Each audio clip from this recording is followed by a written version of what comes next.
Folded in the page is episode 4. All the same.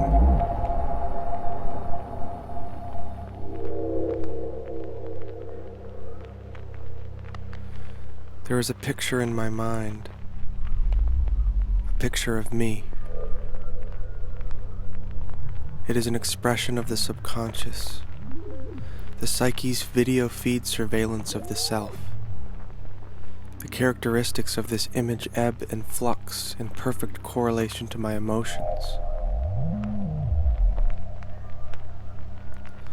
The face, sometimes turned away, sometimes smiling, often crudely masked, moves in water behind warped glass. When I was younger, the video feed was clear and wide, presenting faces that rolled like casino slot wheels, always landing on something aspirational and winning. It was through these faces and decorated masks, these projections and avatars, that many of my early songs were written. Here's a song that the face that gets the girl might sing. Here's one for the politically deep, appropriately angry and disillusioned face. Here's a tune for the face that is super laid back, the face that sings to everyone messages about just chilling out and letting life be a journey. Here's a song from an older face. It doesn't fit on my face. Can you tell I'm under here? So I tried many of them on. I walked around wearing them in my life. I spoke through them and sang through them, lifting them up only to eat and drink when no one was looking. They taught me about form and formula. They taught me about iconography and myth-making. They taught me damn near everything.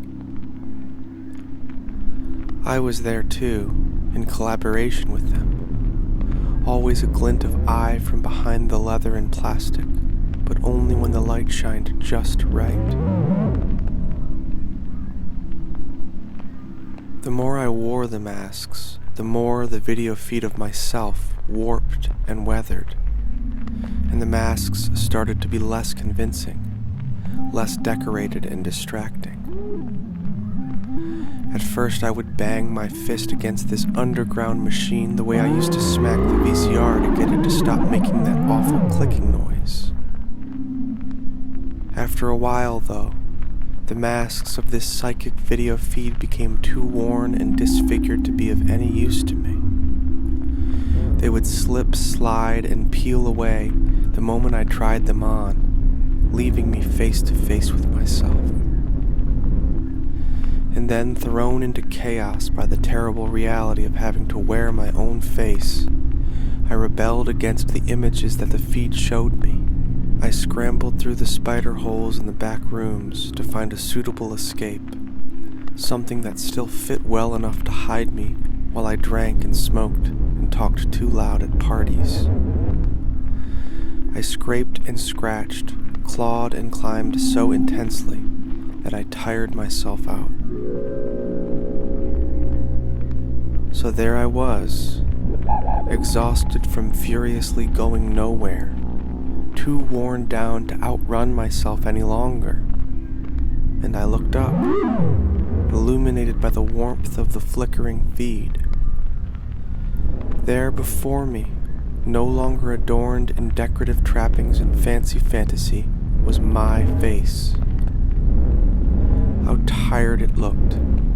How bombarded by constant pretending. How hungry and forlorn.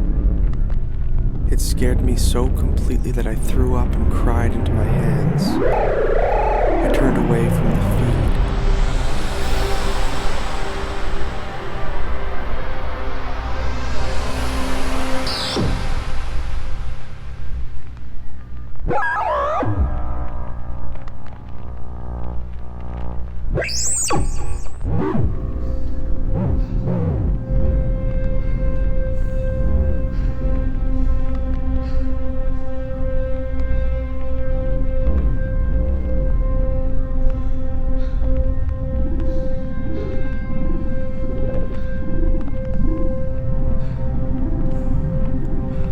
beside the lamplight of my revelation was a river.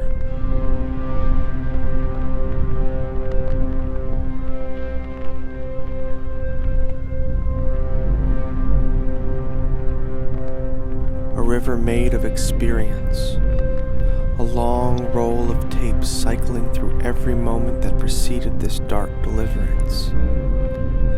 I crawled to this river and peered over the banks into the sprawling magnitude of its churning waters.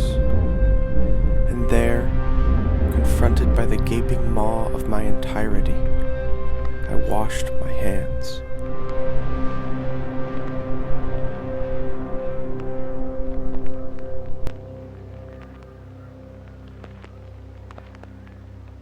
There is a picture in my mind,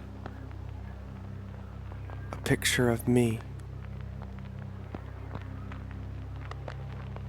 It is an expression of the subconscious, the psyche's video feed surveillance of the self. The characteristics of this image ebb and flux in perfect correlation to my emotions. The face, sometimes turned away, sometimes smiling, often crudely masked, moves in water behind warped glass. I sit before it, a dedicated recordist of its coded dictations. My song, all the same, culminates with my best attempt at sonically representing the dissolution of my mask. I did not enjoy recording it, and I don't know that I could ever do it live. It felt more like therapy than any other song I've ever written. I believe there is an order to the creative journey, my friends. It passes through mimicry and self-mythologizing. It wears costumes dressed in feathers and masks coated in chrome paint. The artist will tire under all this weight and pressure and look behind them to see a million feathers already trailing in the wind. It is time to get real. It is time to take off the mask. They will make their way to the river then, the flowing pool of their actual experience, where the water reflects the truth they have earned by the miles they have walked. And then, exhausted, they will lean over the banks of the cool waters of their redemption, the place where all songs flow from,